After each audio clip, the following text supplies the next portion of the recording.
السلام عليكم ورحمة الله تعالى وبركاته.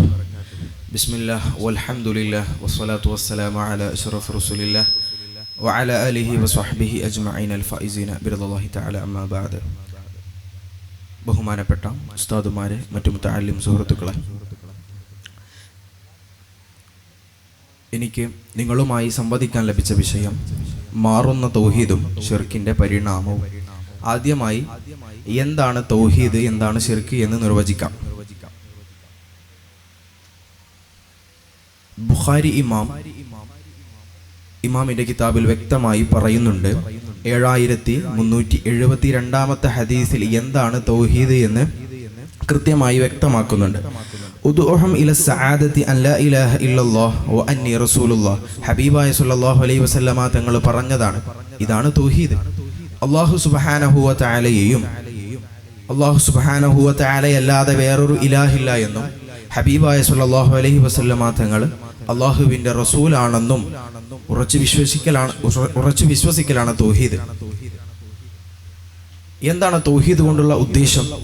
വൽ മുറാദു ബി തൗഹീദി അൽ ഇഖ്റാറു ബി ഷഹാദതി. രണ്ട് ഷഹാദത്ത് മനസ്സിൽ ഉറപ്പിച്ച് അത് പ്രഖ്യാപിക്കലാണ് തൗഹീദ് കൊണ്ടുള്ള ഉദ്ദേശം. ഇനി ശിർക്കിലേക്ക് വരാം. എന്താണ് ശിർക്ക് എന്ന് പറയുന്നത്? എല്ലാ കഴിവും അള്ളാഹുവിനാണ്. പക്ഷേ അള്ളാഹുവിന്റെ കഴിവ് സ്വന്തം കഴിവാണ്, മറ്റൊരാള് നൽകുന്നതല്ല. എന്നാൽ സൃഷ്ടികളുടെ കഴിവ് മറ്റൊരാള്, അതായത് അള്ളാഹു നൽകുന്നതാണ്. അത് ചെറിയവനായാലും വലിയവനായാലും, മഹാന്മാരാണെങ്കിലും അല്ലാത്ത ആളുകളാണെങ്കിലും ഒക്കെ അള്ളാഹു നൽകുന്നതാണ് ആ കഴിവ്. പക്ഷെ അള്ളാഹുവിന്റെ കഴിവ് വേറൊരാളും നൽകുന്നതല്ല. പരിശുദ്ധമായ ഖുർആനിലെ ഇഖ്ലാസ് സൂറത്തിൽ വ്യക്തമാക്കി പറയുന്നുണ്ട്, ഖുൽ ഹുവല്ലാഹു അഹദ് അല്ലാഹു സ്വമദ്. അള്ളാഹു നിരാശ്രയനാണ്. അവിടെയാണ് ശിർക്കിന്റെ വിഷയം വരുന്നത്. അല്ലാഹു സുബ്ഹാനഹു വ തആല നിരാശ്രയനാണ്. ഈ നിരാശ്രയത്വം മഖ്ലൂഖീങ്ങളായ വേറെ ആരിലെങ്കിലും ചേർത്തി കഴിഞ്ഞാൽ അവിടെ ശിർക്കാവും. അല്ലാഹു സുബ്ഹാനഹു വ തആല അല്ലാതെ വേറെ ആർക്കെങ്കിലും അള്ളാഹുവിന്റെ സിഫത്തുകൾ ഉണ്ട്, അള്ളാഹു അല്ലാതെ അവനെ സഹായിക്കാൻ കഴിയും എന്നാരെങ്കിലും വിശ്വസിച്ചു കഴിഞ്ഞാൽ അത് ശിർക്കാണ്.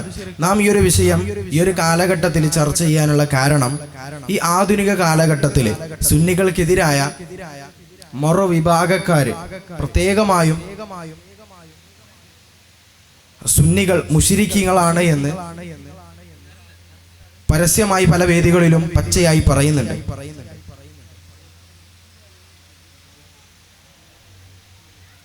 ഈ സുന്നികൾക്കെതിരെ ഇവർ പറയുന്ന ഓരോ കാര്യങ്ങളും സുന്നികൾ മുശ്രിക്കാണ് എന്ന് പറയാനുള്ള കാരണം, സുന്നികൾ അള്ളാഹുവിനെ അല്ലാതെ മറ്റൊരാളെ ആരാധിക്കുന്നു എന്നുള്ളതാണ്. നമുക്ക് സുന്നികളെ കുറ്റപ്പെടുത്തുന്ന മുജാഹിദുകളുടെ തൗഹീദിലേക്കൊന്ന് വരാം. ഉമർ റളിയല്ലാഹു അൻഹുവിന്റെ ഭരണകാലത്ത് ഒരാൾ മുത്തുനബി സല്ലല്ലാഹു അലൈഹി വസല്ലമ തങ്ങളുടെ ഖബറിനടുത്ത് വന്നിട്ട് അഭൗതികമായ സഹായം തേടുകയും ഹബീബായ സല്ലല്ലാഹു അലൈഹി വസല്ലമ തങ്ങൾ അവരുടെ ഹബീബായ തങ്ങളെ ഖബറിന്റെ അടുത്ത് വന്ന് അഭൗതികമായ സഹായം തേടുകയും ഈ വിവരം ഉമർ ഇബ്നുൽ ഖത്താബ് തങ്ങളോട് ഒരാൾ വന്ന് പറയുകയും ചെയ്തപ്പോൾ ഉമർ തങ്ങൾ തൗഹീദാണോ ഇത് ശിർക്കാണോ എന്ന് അയാളോട് എന്താണ് പറഞ്ഞതെന്ന് ഒരു മൗലവിയോട് ചോദിച്ച സമയത്ത് മൗലവി പറയുകയുണ്ടായി, ഇത് തവസ്സുലാണ്, ശിർക്കുമല്ല, അതുപോലെ തന്നെ ഇത് തൗഹീദാണെന്ന് മൗലവി പറയുന്നുണ്ട്. പക്ഷേ അദ്ദേഹം തന്നെ വേറെ ഒരു വേദിയിൽ പറയുന്നുണ്ട്, ഇത്തരം കാര്യങ്ങൾ ഈ ഒരു ആധുനിക കാലഘട്ടത്തിൽ ചെയ്യുന്ന സുന്നികൾ മുശ്രിക്കാണെന്ന് പറയുന്നുണ്ട്.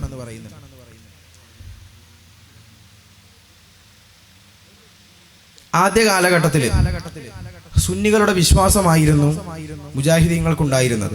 പക്ഷെ 1950 ശേഷമുള്ള കാലഘട്ടങ്ങളിൽ അല്ലാഹു സുബ്ഹാനഹു വ തആലക്ക് അവന്റെ മഖ്ലൂഖീങ്ങളായ ആളുകളുടെ ഓരോ വിശേഷണങ്ങളും അവർ ചേർത്താൻ തുടങ്ങി. അള്ളാഹുവിന് കാലുണ്ടെന്ന് പറഞ്ഞു, അള്ളാഹുവിന് കൈയുണ്ടെന്ന് പറഞ്ഞു, പിന്നീട് അള്ളാഹുവിന് കൈയും കാലും രണ്ടും വലതുഭാഗത്താണെന്ന് പറഞ്ഞു.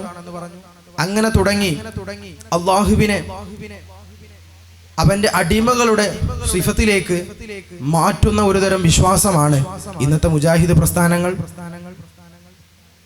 കൊണ്ടുവരുന്നത്.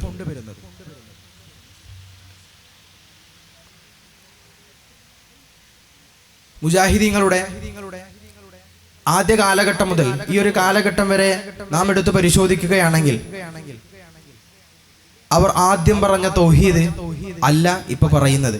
അവരുടെ തൗഹീദിൽ പല രീതിയിലുള്ള മാറ്റങ്ങൾ സംഭവിച്ചു കഴിഞ്ഞിട്ടുണ്ട്. അതുപോലെ ശിർക്കിന്റെ പരിണാമം. ഇവർ ശിർക്ക് ആരോപിക്കുന്നത് ആരെയാണ്? അവർ പറയുന്നുണ്ട്, അയാളെ കുറിച്ച് ഒരാൾ ശിർക്ക് ആരോപിച്ചു, അഥവാ അയാൾ മുശ്രിക്കല്ല എങ്കിൽ ഈ ശിർക്ക് ഒന്നുകിൽ ഇയാൾ മുശ്രിക്കല്ല എങ്കിൽ ആ ശിർക്ക് ആരോപിച്ച ആൾക്ക് തന്നെയാണ് ഈ ശിർക്ക് മടങ്ങുക എന്ന് ഹബീബായ സല്ലല്ലാഹു അലൈഹി വസല്ലമ തങ്ങൾ പറഞ്ഞു എന്നിവർ പറയുന്നുണ്ട്. അതിന്റെ അടിസ്ഥാനത്തിൽ ഇവരുടെ ഓരോ വേദികളിലുള്ള ഓരോ പ്രസംഗങ്ങളും എടുത്ത് പരിശോധിച്ചു കഴിഞ്ഞാൽ വ്യക്തമായി മനസ്സിലാക്കും യഥാർത്ഥ വിശ്വാസത്തിൽ മുന്നോട്ട് സഞ്ചരിക്കുന്ന സുന്നികളെ കുറിച്ച് വ്യക്തമായ രീതിയിൽ ഇവർ മുശ്രിക്കാണ് എന്ന് ചാപ്പ കുത്തുന്നുണ്ട്. അപ്പോൾ നമുക്ക് വ്യക്തമായി മനസ്സിലാക്കാൻ സാധിക്കും ഇതിൽ ശിർക്ക് എന്ന് പറയുന്നത് ആർക്കാണ് യഥാർത്ഥമായി ചേരുക എന്നുള്ളത്. ഈ ഒരു കാലഘട്ടത്തിൽ സുന്നി പ്രസ്ഥാനത്തിന് എതിരായി ഒരുപാട് വെല്ലുവിളികൾ വരുന്നുണ്ട്. ഇല്ലാത്തതായ ഒരുപാട് കാര്യങ്ങൾ സുന്നി പ്രസ്ഥാനത്തിന് മേൽ അടിച്ചേൽപ്പിച്ച് സുന്നി പ്രസ്ഥാനത്തെ മുശ്രിക്കാക്കാൻ നോക്കുകയാണ് ഇന്നത്തെ സുന്നികളല്ലാത്ത പ്രസ്ഥാനങ്ങൾ. അല്ലാഹു സുബ്ഹാനഹു വ തആല നമ്മെ അവരിൽ നിന്നും കാത്തുരക്ഷിക്കുമാറാവട്ടെ എന്ന് മാത്രം പറഞ്ഞുകൊണ്ട് ഞാൻ നിർത്തുന്നു. ആഖിറു ദഅവാനാ അൽഹംദുലില്ലാഹി റബ്ബിൽ ആലമീൻ. അസ്സലാമു അലൈക്കും വറഹ്മത്തുള്ളാഹി.